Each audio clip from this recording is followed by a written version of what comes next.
누구보다 빛나는 인생을 살았다 믿었습니다. 금빛 성공 뒤에 감춰진 그림자를 알기 전까지는요. 영자 씨, 아드님 승진하셨다면서요? 축하드려요. 아파트 경비 아저씨가 환하게 웃으며 인사하셨어요. 엘리베이터에서 만난 윗집 아줌마도 어머, 현관에 화환 진짜 크던데요. 아드님 대단하시네. 라며 부러운 눈으로 쳐다봤죠. 아, 네. 감사합니다. 저는 겸손하게 웃으면서 집으로 들어왔습니다. 그리고 그날 밤 저는 냉장고 앞에서 쓰러질 뻔했어요. 현관에 세워둔 화환은 제 키만 했지만 냉장고 안에는 물러터진 김치통 하나뿐이었거든요. 아들 준호가 보낸 금빛 리본 화환 값이면 한 달은 든든하게 먹을 수 있었을 텐데 말이에요. 축하 화환 배달 왔습니다. 대기업 이사 승진을 진심으로 축하드립니다. 사랑하는 아들 준호 올림. 배달 기사님이 읽어준 그 문구가 자꾸 귓가에 맴돌았어요. 사랑하는 아들. 정말 웃긴 건요. 그 사랑하는 아들은 3개월째 엄마한테 전화 한 통 없다는 거예요. 화환 주문할 시간은 있었는데 엄마 목소리 듣는 건 귀찮았나 봐요. 뭐 바쁘긴 하겠지. 저는 스스로를 위로하면서 라면을 끓였습니다. 가스레인지에 물을 올리는데 손이 떨렸어요. 보일러 온도계를 봤더니 16도더라고요. 12월인데 16도라뇨. 준호가 보낸 생활비 아껴야 나중에. 그냥 아껴야 할 것만 같았거든요. 아들은 매달 1일이면 정확하게 50만 원을 보냅니다. 단 하루도 안 늦어요. 근데 이상하게 통장 입금 문자를 볼 때마다 기분이 씁쓸했어요. 이거 효도 증거 남기려고 보내는 거 아닌가? 나중에 저 매달 50만 원씩 효도했어요 라고 누구한테 증명하려고 그러는 건 아닌가 싶었죠. 진짜 엄마 걱정돼서 보내는 돈이었으면요. 한 달에 한 번쯤은 엄마 밥은 잘 먹어? 이런 전화라도 있어야 하는 거 아닌가요? 화환 보낼 돈이면요. 고기 한 근이라도 사다 주지. 남들 보라고 금방 리본 달린 화환만 보내는 게 효도인가요? 두꺼운 패딩을 껴입고 라면을 먹었습니다. 집안에서 패딩을 입으면 보일러를 안 켜도 버틸만 하거든요. 후루룩 국물을 들이키는데요. 문득 복도에서 나던 그 쾌쾌한 냄새가 떠올랐어요. 옆집 박노인이 끌고 다니는 폐지 술의 냄새 말이에요. 오늘 아침에도 계단에서 마주쳤거든요. 등이 굽은 박노인이 폐지 수레를 끌고 올라오시는데 묵직한 종이 더미에서 쿰쿰한 냄새가 코를 찔렀죠. 영자 씨, 아침 드셨어요? 박노인이 웃으면서 인사하셨지만요. 저는 코를 막고 고개만 까딱했습니다. 아이고, 강남 아파트값 떨어지게 저게 뭐야? 속으로 그렇게 생각하면서 빠르게 지나쳤어요. 폐지 줍는 독거노인이 우리 아파트에 사는 게 영 불편했거든요. 제 아들은 대기업 이사인데 옆집에 저런 사람이 산다는 게 창피했죠. 라면 국물을 다 마시고 그릇을 싱크대에 놓으면서요. 저는 또 그 화환을 쳐다봤어요. 금빛이 형광등 불빛에 반짝거렸습니다. 근데 이상하게 눈물이 났어요. 아들이 보낸 화환 앞에서 라면 먹는 엄마가 뭐가 자랑스럽다고. 저는 그때만 해도 몰랐습니다. 저 폐지 냄새 나는 박노인을 제가 벌레 보듯 피했던 그 사람이 제 아들보다 100번 1000번 나은 사람인 줄도 모르고 말이에요. 진짜 가족이 누군지 그걸 알게 되는 건 제 심장이 멎는 순간이었습니다. 그날 밤 11시쯤이었어요. 화장실에 다녀오려고 일어서는데요. 갑자기 가슴이 쿵하고 내려앉더라고요. 숨이 막혔습니다. 왼쪽 가슴을 쥐어짜는 것 같은 통증이 팔로 뻗어나갔어요. 식은 땀이 비 오듯 흘렀죠. 아, 이거 진짜 큰일 났다. 무릎이 꺾이면서 거실 바닥에 주저앉았습니다. 손으로 가슴을 움켜쥐었지만 통증은 점점 심해졌어요. 눈앞이 하얘지더라고요. 핸드폰이 어디 있지? 바닥을 더듬었습니다. 손이 덜덜 떨렸어요. 간신히 핸드폰을 찾아서 아들 번호를 눌렀죠. 준호야. 신호음이 울렸습니다. 한 번, 두 번, 세 번. 엄마, 왜? 아들의 목소리가 들렸어요. 근데 기계적이더라고요. 귀찮다는 게 딱 느껴졌죠. 아들아. 엄마가 숨이 안 쉬어져, 가슴이. 엄마, 저번에도 체했다고 사람 불러놓고 결국 갈비 드셨잖아요. 아들아, 진짜야. 이번엔 진짜 심각해. 저 바쁜 사람이에요. 자꾸 아픈 척해서 아들 불러낼 생각 좀 마세요. 정말 질리네요. 가슴에 대못이 박히는 것 같았어요. 아픈 척? 제가 언제 아픈 척을 했나요? 지난달에 체했을 때도 진짜 아팠거든요. 그때도 아들한테 전화했다가 엄마 또예요? 라는 말 듣고 혼자 약국 가서 약 먹었는데 아들아, 엄마 진짜 119 좀. 엄마, 지금 중요한 접대 자리예요. 이사님들 앞인데 자꾸 전화하면 어떡해요. 저 이제 안 속아요. 끊을게요. 뚝. 전화가 끊어졌습니다. 아들아. 다시 걸었어요. 근데 전화를 안 받더라고요. 한 번, 두 번, 세 번. 계속 신호음만 울렸죠. 접대가 엄마 목숨보다 중요하냐. 핸드폰이 손에서 떨어졌어요.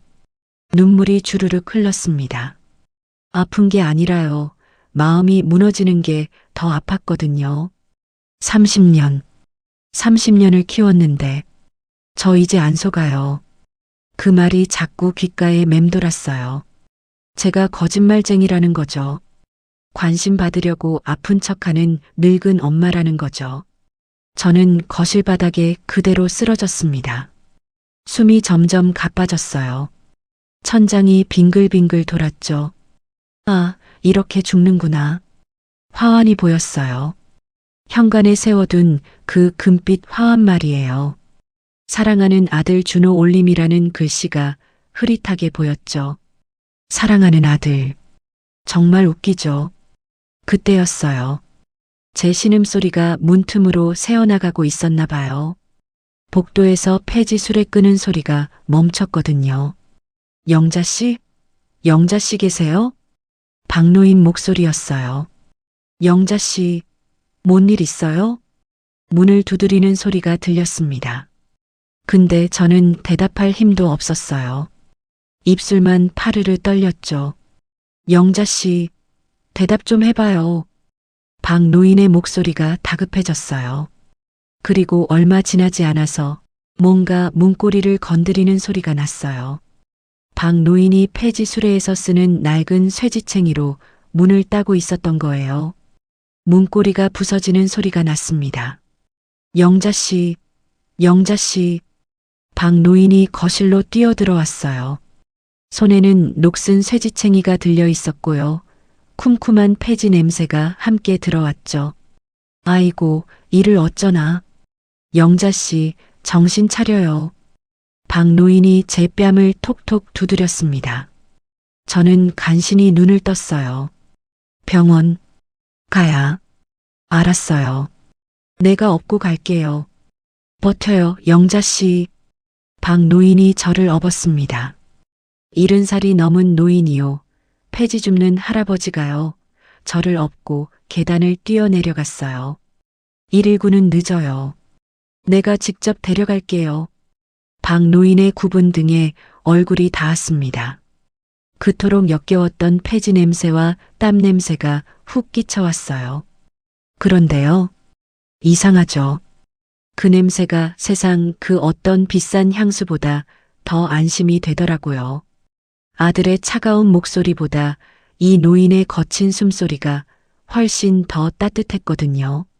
할아버지, 말하지 마요. 힘 빼지 말고. 박노인은 숨이 턱까지 차올랐지만 멈추지 않았어요. 아파트 경비실을 지나 주차장까지 뛰었죠. 경비님, 차 좀 빌려주세요. 사람 살려야 해요. 경비 아저씨가 깜짝 놀라서 차 키를 던졌어요. 박 노인은 저를 뒷좌석에 눕히고 운전대를 잡았죠. 버텨요, 영자 씨. 조금만 버텨요. 차가 출발했습니다. 저는 뒷좌석에 누워서요. 차창 밖으로 지나가는 가로등을 봤어요. 불빛이 흐릿하게 번졌죠. 아들은 안 왔어요. 전화도 안 받았어요. 저 이제 안 속아요. 그렇게 말하고 전화를 끊어버렸죠.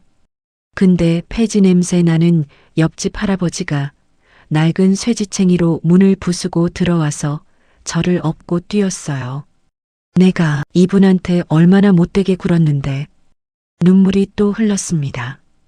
이번엔 아픈 게 아니라 미안해서였어요. 그리고 고마워서였죠. 병원 응급실 불빛이 보였습니다. 박노인의 등에서 나는 폐지 냄새가 이 세상에서 가장 향기로운 꽃내음보다 더 좋았습니다.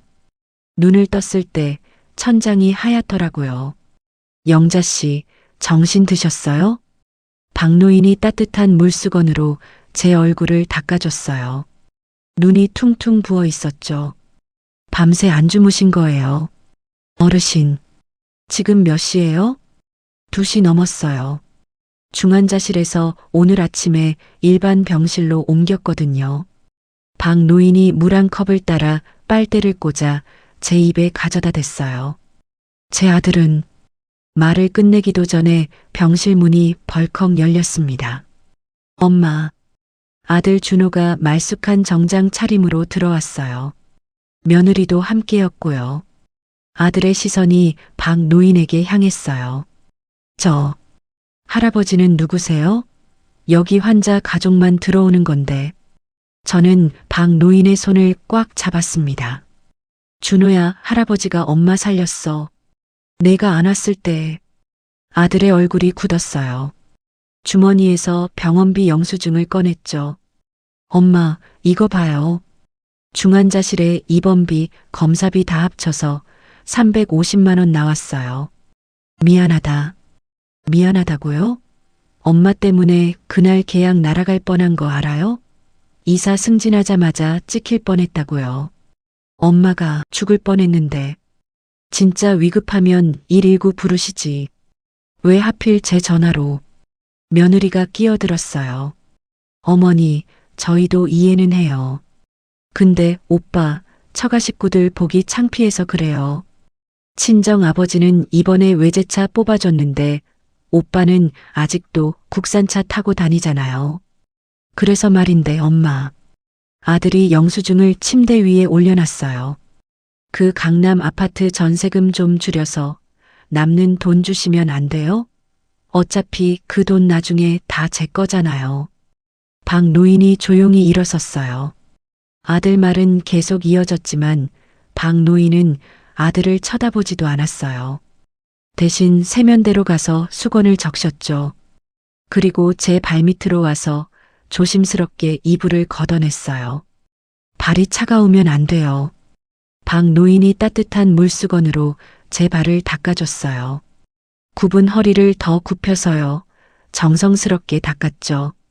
아들이 말을 멈췄어요. 박 노인의 손과 아들의 입. 너무 달랐어요. 엄마, 저 말 들어요? 저는 아들을 봤습니다. 아무 말도 안 했어요. 30년 동안 제 모든 걸 바쳐서 키운 그 얼굴을요. 가만히 바라봤어요. 침묵이 흘렀습니다. 엄마, 왜 그렇게 봐요? 저 지금까지 효도 안 했어요? 저는 천천히 입을 열었습니다. 준호야, 너 정말 내 아들 맞니? 아들의 얼굴이 하얗게 질렸어요. 엄마, 그게 무슨... 내가 보낸 그 금빛 화환 리본. 그거 오늘 아침에 경비실에 버리라고 했다. 뭐?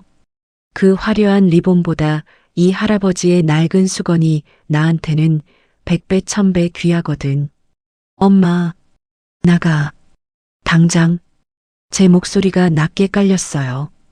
떨리지 않았어요. 엄마, 진정하세요. 박 노인이 품에서 떼묻은 비닐봉투를 꺼냈습니다. 그 안엔 꼬깃꼬깃 접힌 10,000원짜리들이 가득했어요. 이거 내가 폐지 줍고 박스 모아 10년 넘게 모은 돈이요. 박 노인의 손이 떨렸어요. 영자 씨 살리는 데 쓸 거니까 당신은 그 잘난 품위 유지비나 챙겨서 당장 나가시오. 아들의 입이 떡 벌어졌어요. 며느리가 아들을 끌고 나갔습니다. 문이 쾅 닫혔어요. 저는 박 노인의 손을 붙잡고 울었습니다. 할아버지, 이 돈, 할아버지 평생 모은 돈인데 영자 씨 살리는 게 내 마지막 소원이요. 30년 동안 참았잖아요. 처음으로요, 제 편이 생긴 것 같았어요. 퇴원하는 날이었어요. 박 노인이 휠체어를 밀어주며 병원 현관까지 데려다 줬죠. 영자 씨, 집 가서 푹 쉬어요. 고마워요, 할아버지. 택시를 타고 아파트에 도착했습니다. 현관문 앞에 섰는데 이상한 스티커가 붙어 있었어요. 도어락 교체 완료. 이게 뭐야? 비밀번호를 눌렀어요. 삐삐삐. 틀렸다는 소리가 났죠. 그때 복도 끝에서 아들이 나타났어요. 엄마, 퇴원하셨어요?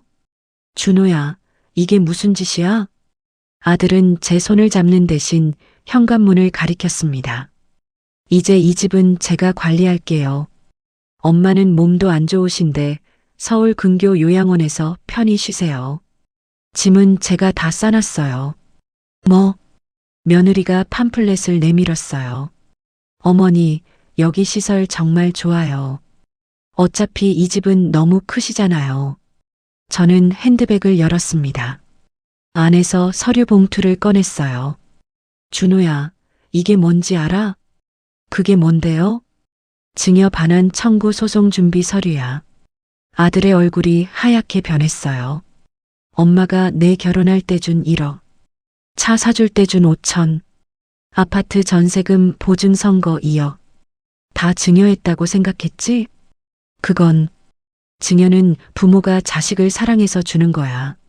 근데 효도는커녕 엄마 죽는데도 안 온 자식한테 준 돈은 증여가 아니라 빌려준 거지. 박 노인이 제 옆에 섰어요. 법에 불효자 방지 조항이 있다는 거 아시오? 증여받은 자식이 부모를 학대하거나 부양 의무를 저버리면 증여를 취소할 수 있소. 할아버지가 뭔데? 내가 패지만 죽는 줄 알았소? 나 예전에 법원에서 서기로 일했었소. 당신이 어머니 죽어가는데 전화 끄는 것, 병원비 타령한 것 다 녹음했소. 박 노인이 핸드폰을 들어 올렸어요. 아들이 무릎을 꿇었습니다. 엄마, 제발요. 저 이번에 이사 승진해서 대출도 엄청 많은데 소송 걸리면 파산이에요. 제발 한 번만 봐주세요. 며느리도 당황해서 아들 팔을 잡아당겼죠. 오빠 일어나요. 창피하잖아. 닥쳐. 지금 그게 문제야? 저는 아들을 내려다봤습니다. 준호야, 내가 보낸 그 금빛 화환, 내가 아까 쓰레기통에 처박았다. 엄마, 남들 눈에만 효자인 척하는 가짜 아들은 필요 없어. 30분 준다. 안 나가면 내가 제일 무서워하는 회사 게시판에 이 녹음 파일 다 올릴 거다. 엄마, 그러면 제 인생 끝나요. 내 인생? 내 인생은? 저는 경비실에 전화를 걸었어요. 경비님, 도어락 원래대로 바꿔주세요. 제가 집 못 들어가요. 5분 후 경비 아저씨가 왔어요. 비밀번호를 원래대로 바꿔줬죠. 저는 집 안으로 들어갔습니다. 아들과 며느리는 황급히 짐을 싸기 시작했어요. 엄마, 정말 이러실 거예요? 그래. 이제 엄마 인생은 엄마 거야. 30분 후 아들이 짐 가방을 끌고 나갔어요. 문이 닫혔습니다. 저는 새 비밀번호를 눌렀어요. 제 생일로 바꿨죠. 70평생 아들 생일, 남편 재산할로만 살았던 제 인생을요. 이제야 되찾은 기분이었거든요. 영자 씨, 괜찮아요? 네. 이제야 숨통이 트이는 것 같아요. 박 노인이 웃었어요. 이제 시작이에요. 영자 씨 인생 되찾기 말이요. 저도 웃었습니다. 30년 만에 처음으로요. 제 집에서 편하게 웃었어요. 일주일이 지났어요. 저는 부엌에서 김치찌개를 끓이고 있었습니다. 된장찌개도 하나 더 올렸죠. 영자 씨, 뭐 도와드릴 거 없어요? 박 노인이 거실에서 물었어요. 괜찮아요, 할아버지. 거의 다 됐어요. 오늘은 제가 집들이를 하는 날이었거든요. 아들을 내보낸 후 처음으로 사람들을 집에 초대했어요. 초인종이 울렸습니다. 영자 씨 왔어요. 3층에 사는 김 씨 아줌마였어요. 손에 수박을 들고 왔죠. 어머, 수박까지 사오시고. 이런 날 맨손으로 올 수 있나요? 곧이어 5층 경비 아저씨, 옆동 할머니까지 왔어요. 모두 제가 쓰러졌을 때 걱정해 주셨던 분들이었죠. 자, 다들 앉으세요. 대단한 건 없고 그냥 편하게 드세요. 밥상을 차렸습니다.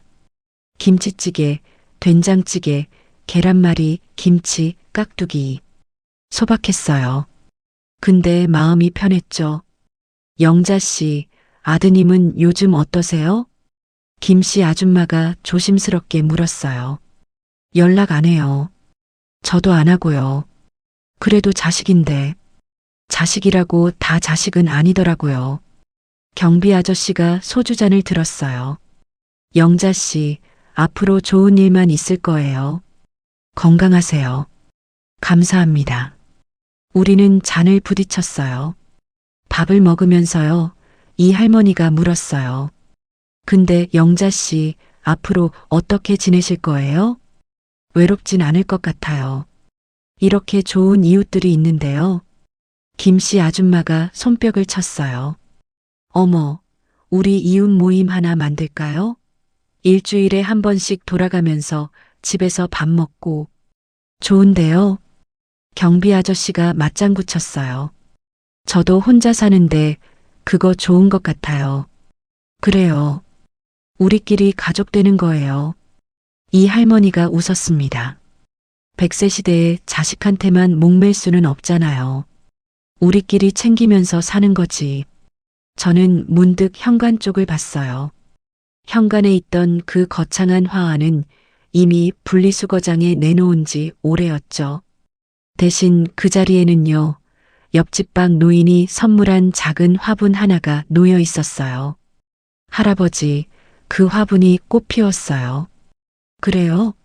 매일 물 주신 보람이 있네요. 박 노인이 웃었어요. 시들지 않는 가짜 꽃보다 매일 물을 줘야 하는 이 살아있는 생명이 진짜 내 삶 같았어요. 저는 박 노인 옆에 앉아서 그의 손을 잡았습니다. 할아버지, 고마워요. 영자 씨, 나도 고마워요. 나도 혼자였는데 이제 가족이 생겼잖아요. 창밖으로 해가 지고 있었어요. 근데 어둡지 않았어요. 거실에 환한 불빛이 켜져 있었고 따뜻한 웃음소리가 가득했거든요. 피 한 방울 섞이지 않았어도 매일 내 안부를 묻는 이 사람들이 저에게는 진짜 가족이었습니다. 잘난 자식 자랑하며 남들 눈치 보느라 껍데기뿐인 인생을 살았던 70년. 이제야 비로소 저는 진짜 영자로 살아가고 있었어요. 여러분은요, 지금 누구 곁에 계신가요? 잘난 자식의 배경인가요? 아니면 오늘 저녁 된장찌개 냄새를 함께 맡아줄 이웃인가요? 여러분의 생각은 어떠신지 궁금합니다.